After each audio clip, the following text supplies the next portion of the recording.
খুলাখুলি কথা ভাই অশোক দা মাটি এৰি দিয়া খুলাখুলি ভাই অশোক দা এৰি দিয়া মাটিটো নহলে তোমাৰ মাটি আমি দখল কৰি লম নহলে তোমাৰ মাটিটো আমি দখল কৰি লম আমাৰ জুবিনদাৰ ক্ষেত্ৰৰ মাটি কাকো লব নিদিও কোনো অশোক সিংগালক আমাৰ জুবিনদাৰ সমাধি ক্ষেত্ৰৰ মাটি লবলৈ নিদিও শনিবাৰে জুবিন ক্ষেত্ৰত উপস্থিত হল অখিল গগৈ উপস্থিত হয়ে উভতি ধৰিলে অশোক সিংহলক জুবিন ক্ষেত্ৰৰ ওচৰত থকা অশোক সিংহলৰ মাটি জুবিন ক্ষেত্ৰৰ বাবে এৰি দিবলৈ দাবী জনালে বিধায়ক অখিল গগৈয়ে অন্যথা অশোক সিংহলৰ ভূমি দখল কৰা হুংকাৰ অখিল গগৈ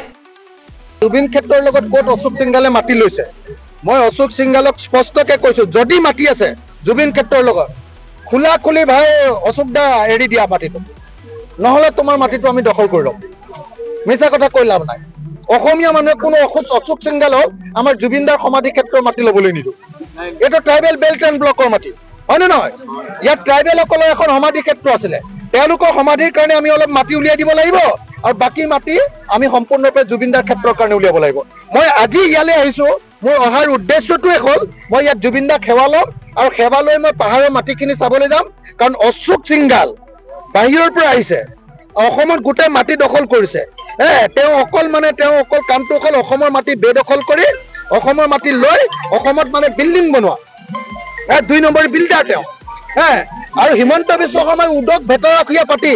অসম লুণ্ঠন কৰিবৰ কাৰণে মন্ত্ৰী পাতি দিছে অশোক সিংগালক কিন্তু এইবাৰ যদি জুবিনদাৰ মাটি লয়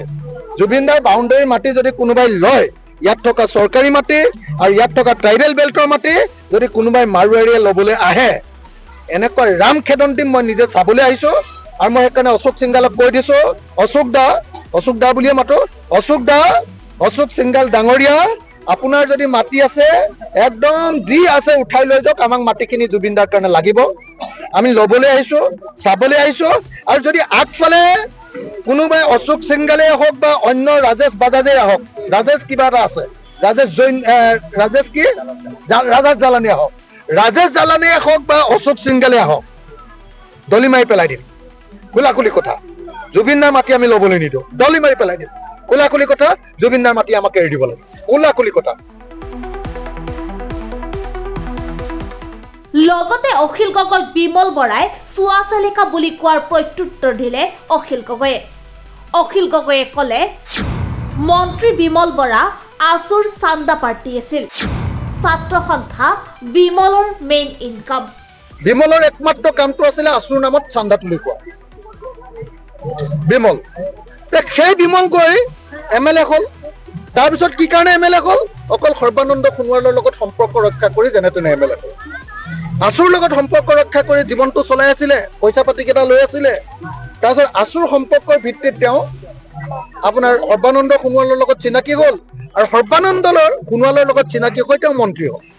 হয়নে নহয় কওক আৰু এইবাৰো হিমন্ত বিশ্ব শৰ্মাৰ হেৰিয়াটো সৰ্বানন্দ সোণোৱালৰ কোটাত তেওঁ মন্ত্ৰী হ'ল আৰু এতিয়া তেওঁ সৰ্বানন্দ সোণোৱালক লাট মাৰি মাজে মাজে হিমন্ত বিশ্ব শৰ্মাৰ পক্ষ ল'ব আনহাতে অখিল গগৈয়ে বহুকেইটা বিষয়ৰ ওপৰত মন্তব্য কৰিছে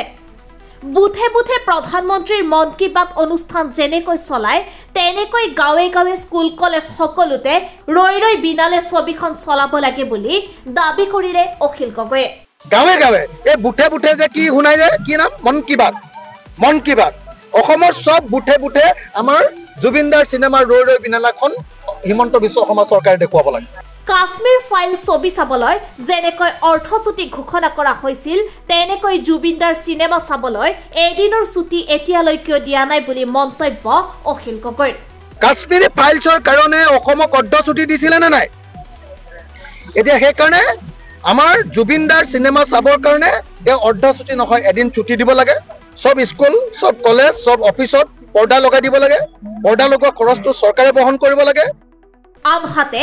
বিজেপিৰ কথাও আলোচনা কৰিলে অখিল গগৈয়ে 26 জন নিৰাপত্তাৰক্ষীলৈ মুখ্যমন্ত্ৰীয়ে ঘূৰা-ফুৰা কৰা কাৰ্য তেওঁৰ যে গণভেটি নাই তাকে প্ৰমাণ কৰিছে বুলি মন্তব্য কৰিলে অখিল গগৈয়ে যে তেওঁ জুবিনদাৰ চিনেমা চাবলৈ আহিব নোৱাৰে তেওঁৰ লগত 26 জন সিকিউৰিটি আছে কেইদিনমানৰ আগতে তেওঁ কৈ থকা শুনিছিলো যে অসমৰ এমএলএ মিনিষ্টাৰ বিলাকে সিকিউৰিটি এৰি দিব লাগে আমাকো কৈছিলে যে তই তহঁতি চিকিউৰিটি কমা আমাকতো 3 পিচ চিকিউৰিটি দিছে সৰু সৰু পিস্তল লৈ থকা তেওঁলোকৰ ডাঙৰ ডাঙৰ হাতিয়াৰ লৈ থকা জেড কেটেগৰী চিকিউৰিটি আছে 26জন আৰে ভাই তুমি ইমান ডাঙৰ হিৰো তুমি বোলে জননেতা বিজেপিয়ে সদায় কৈ থাকে বোলে তেওঁ সমান ভাল পোৱা মুখ্যমন্ত্ৰী জন্মই হোৱা নাই তেওঁৰ লগত কেলে 26জন চিকিউৰিটি লাগে মানে নহয় কওক মোৰ মতে কালি তেওঁ 26জন চিকিউৰিটি থকা বুলি কৈ দিয়াৰ পাছত তেওঁক মই আহ্বান জনাইছো তেওঁ 26জন চিকিউৰিটি এৰি দিব লাগে 10% ৰাখিলেও ৰাখক 2.6 মানে 3জন চিকিউৰিটি ৰাখক বাকিখিনি চিকিউৰিটি তেওঁ এৰি দিব লাগে যদিহে তেওঁ সঁচাকে অসমৰ মানুহৰ মাজত জনপ্ৰিয় আৰু আপুনি ভাবি চাওকচোন 26জন চিকিউৰিটি নোহোৱাকে যদি চিনেমা হল এটালৈ হিমন্ত বিশ্ব শৰ্মা আহিব নোৱাৰে তাৰমানে অসমৰ মানুহে তেওঁক টিটকাৰি মাৰিব অসমৰ মানুহে চাগে তেওঁক চেণ্ডেল মাৰিব বুলি ভয় কৰিছে কাৰণ জুবিনদাৰ ন্যায়টো তেওঁ দিয়া নাই 26জন চিকিউৰিটি লৈ আহিব লাগে নেকি মইতো কালি চিনেমা চাবলৈ গৈছো মোৰ দুজন চিকিউৰিটি আছে মই দুইজনকতো বাহিৰত ৰাখি থৈ গৈছো মইতো এজনো লৈ যোৱা নাই মই মানুহৰ লগত লাইনত গৈছো মানুহৰ লগত একেলগতে চিনেমা চাইছো ইণ্টাৰভেলত চবৰ লগতে কথা পাতিছো 100জন মানুহৰ লগত ফটো উঠিছো মোকতো কোনেও মৰিওৱাও নাই কোনেও গালিও পৰা নাই বেয়াকেও কোৱা নাই হিমন্ত বিশ্ব শৰ্মা কিয় ইমান 26জনে চিকিউৰিটি লৈ যাব লাগে নিউজ ডেস্ক ৰিপোৰ্ট ৰিপাব্লিকানি।